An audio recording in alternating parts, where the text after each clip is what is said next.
What kind of students are you looking for who should come at AUT in terms of the admissions requirement or in terms of the outreach that you would want to give within the audience?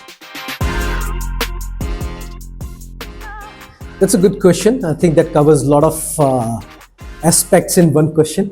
I would say smart question. See, in terms of who are our target audience, people who are very clear in terms of getting the practical skills that AUT offer, than anybody who's looking to just get an entry into the country. Probably those applicants are those who wants to apply to all the universities in New Zealand or all the colleges in New Zealand, who are just trying to get a entry or looking for an opportunity to get into New Zealand.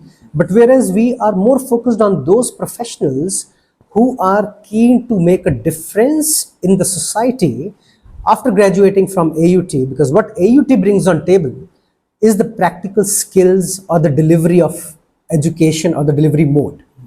We are less about theoreticals, pen and paper, etc., but more about hands-on assessments, assignments, real-time project exposures, capstone.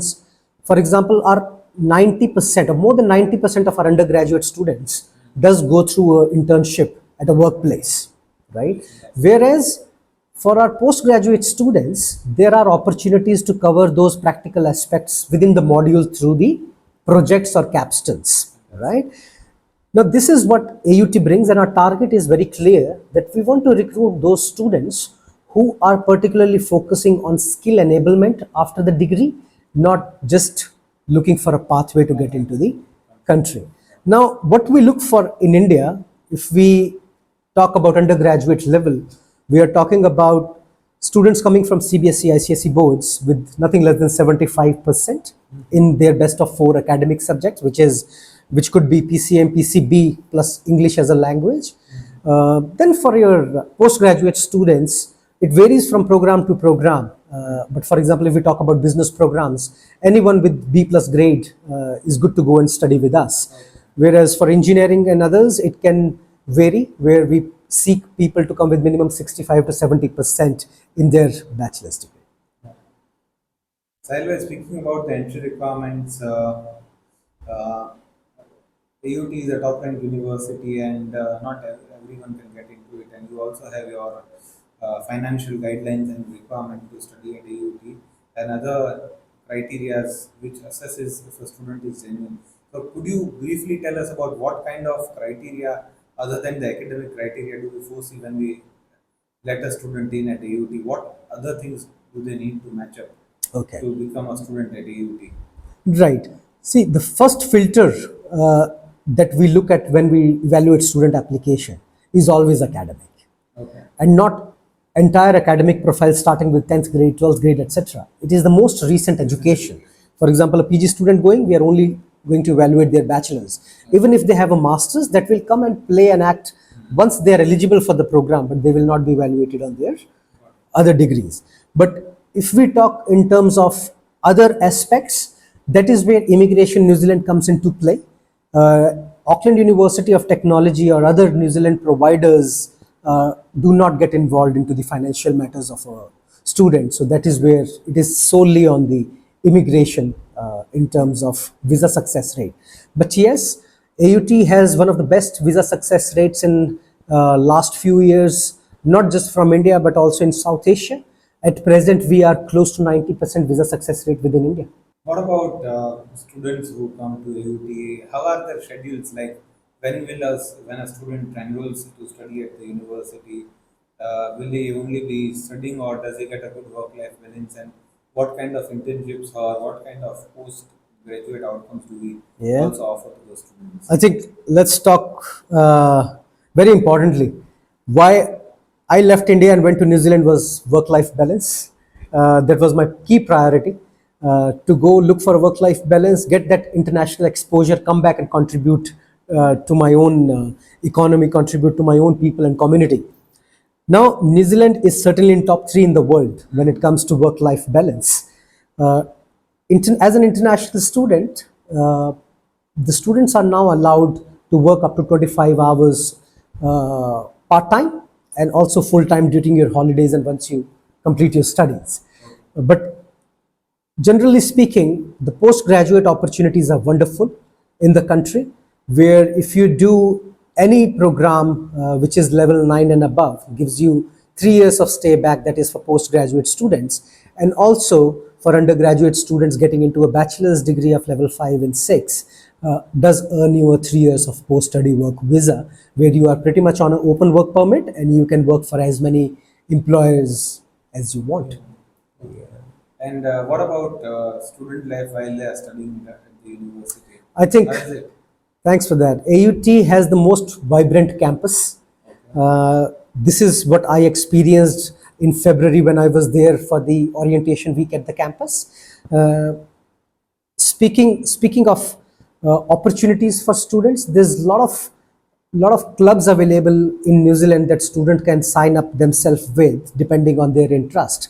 It could be scuba, it could be skydiving, it could be football, it could be hockey, it could be painting club.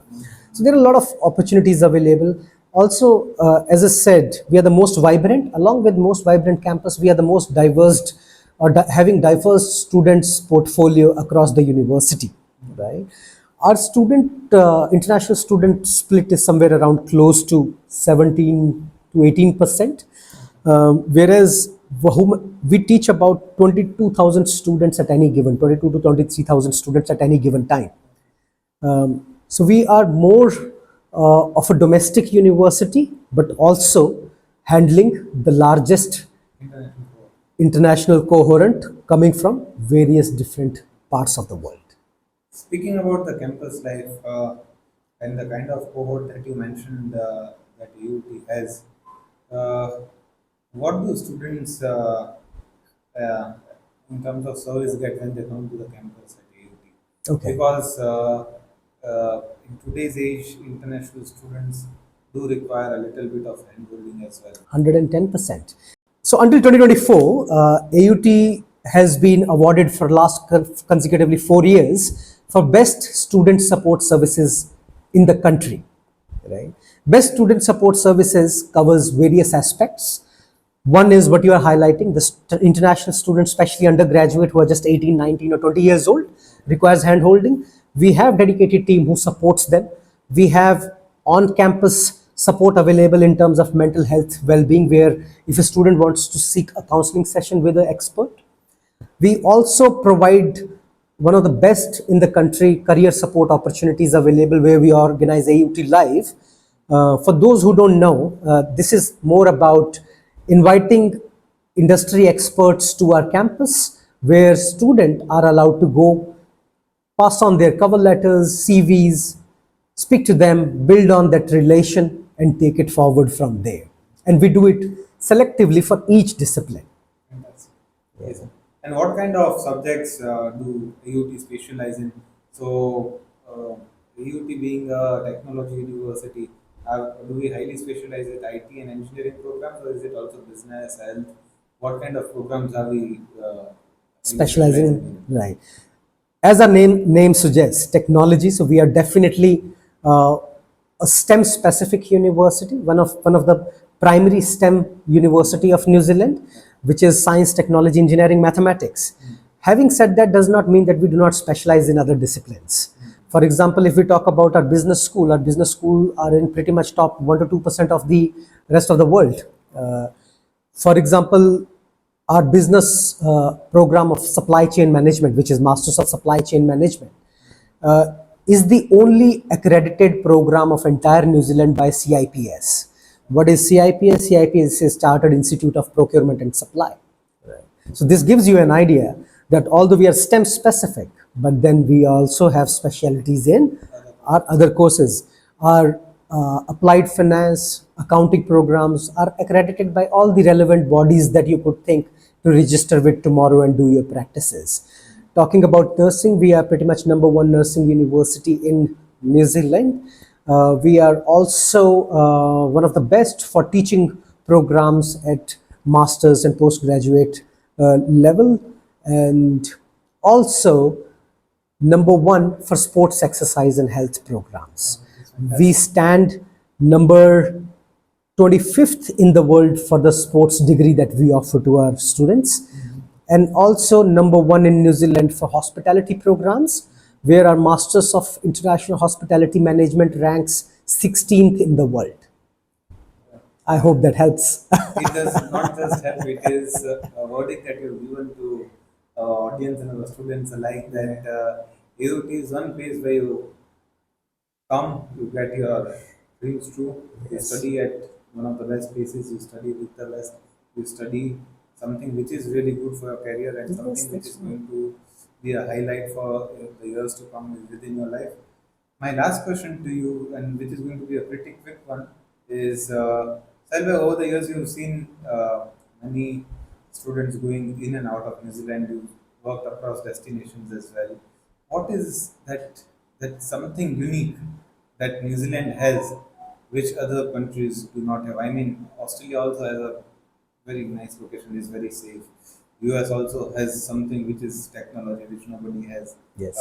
UK also has got good jobs as well. So, what is it that New Zealand has and no one else does, which our students would consider as one of the factors when choosing to study at New Zealand and at AUT?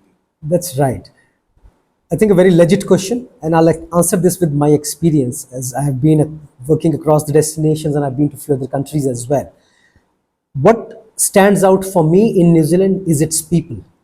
They are very welcoming, very warm, regardless of your race, community, religion, or color, no matter where you come from.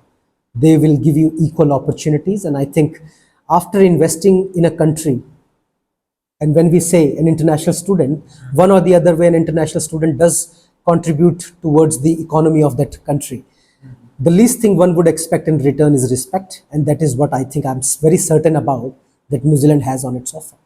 That is something which would be very pleasing to hear for our audience as well, specifically coming from India and Indians going all across the globe and doing what they are known to do, making a name for themselves, their country, and all they look forward is some respect wherever they go, Yeah. because at the end of the day they contribute to that certain economy as well. Certain economy, yes. So that is something fantastic. Last question, और ये question मैं आपको हिंदी में पूछना चाहूँगा क्योंकि हमारे काफ़ी ऑडियंस ऐसे है कि जो इंग्लिश अंडरस्टैंड नहीं करते हैं. सो जी. मेरा आपको आखिरी क्वेश्चन ये है कि अगर हम बच्चों को न्यूजीलैंड पढ़ने भेजते हैं और उनको एयूटी या कोई भी न्यूजीलैंड यूनिवर्सिटी में एडमिशन करवाते हैं तो बच्चे कैसे चूज कर सकते हैं who is the right counselor for them, who is the right consultant for them? Because at this point in time, there are so many options that students have available within Yeah. what any vicinity or any city that they are in. तो बच्चों को कैसे right consultant या counsellor choose करना चाहिए? आप as a university हमको बताओ कि what do you see in a particular partner. आप क्या देखते हो एक काउंसलर या कंसल्टेंट में कि आप उनके साथ काम करते हो, और बच्चों को क्या देखना चाहिए वो कंसल्टेंट या काउंसलर? आई थिंक इसको दो तीन स्टेप्स में ब्रेक करना चाहिए. पहला स्टेप है कि बच्चे को ये क्लैरिटी होनी चाहिए कि करना क्या है. काफ़ी बच्चों को आज की डेट में ये क्लैरिटी नहीं होती है क्या उनको किस कंट्री जाना है. अगर कंट्री नहीं पता है तो क्या सब्जेक्ट्स चूज करने हैं ये भी नहीं पता है. मेरा मानना है कि एटलीस्ट उनको ये डिसिप्लिन पता होना चाहिए कि किस डिसिप्लिन में उनको आगे करियर बनाना है, क्या पढ़ाई करनी है. पता है तो आप हमारे पार्टनर्स के पास जा सकते हैं. फॉर एग्जांपल ट्रांसग्लोब यहाँ Rajkot in Gujarat region is one of the primary partner for us. आप इनसे मिल सकते हैं. हम as a partner as a university हम किससे कोलैबोरेट करना चाहते हैं जहाँ पे हम देखते हैं कि एक नॉलेज सेट है, जहाँ पे एक काउंसलर इतना इक्विप्ड है नॉलेज से कि वो एक स्टूडेंट को इतनी इंफॉर्मेशन दे सकता है कि वो एक स्टूडेंट इन्फॉर्म्ड डिसीजन करे, रेदर देन एक काउंसलर का डिसीजन एक यूनिवर्सिटी का डिसीजन या एजेंसी का डिसीजन होने से उस बच्चे का और बच्चे की फैमिली का डिसीजन होना चाहिए.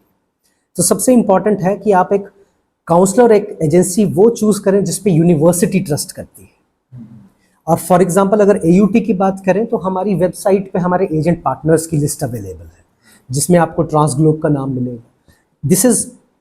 ये एक ऐसा तरीका है जहां से आप फिल्टर कर सकते हैं कि हाँ ये यूनिवर्सिटी के साथ डायरेक्ट काम करते हैं. दूसरी चीज सबसे इंपॉर्टेंट होती है अपने डिसीजन मेकिंग में कि उस एजेंसी की वीजा सक्सेस रेट क्या है. आपको वीज़ा सक्सेस रेट देखने के लिए, और ये सब चीज़ न्यूजीलैंड इसीलिए एक मेरे लिए एक हमेशा से फेवरेट डेस्टिनेशन रहेगी। क्यों रहेगी? क्योंकि न्यूजीलैंड में ट्रांसपेरेंसी बहुत ज़्यादा है। आप न्यूजीलैंड इमिग्रेशन वेबसाइट पे जाके डेटा देख सकते हैं कि किस एजेंसी का क्या वीज़ा सक्सेस रेट है। आप क्यों किसी के पास जाएंगे जिनका visa success rate market average से कम हो? आप हमेशा उनसे काम करो जिनसे अच्छा वीजा अच्छा वीज़ा रेशो है, क्योंकि at the end of the day visa success rate matters. Matters, right. So ये कुछ पैरामीटर्स हैं। बाकी सबसे इंपॉर्टेंट रहता है right counsellor, as you said. Counsellor के पास जितनी इंफॉर्मेशन होगी उतना अच्छा एक स्टूडेंट डिसीजन ले सकता है। That's it. Fantastic. Thank you so much, Sahil bhai. This was a very uh, provocative question, but a very interesting and a very simple answer, which would have helped our audience. Yeah. And I am sure that this time spent with you is going to be very informative and very useful, not just for us at Transport or our students, but any of our audience who are hearing us today Yeah. and whenever they hear your podcast. Thank you so much. No, pleasure is all mine. Thank you for having Thank me, you. Monil.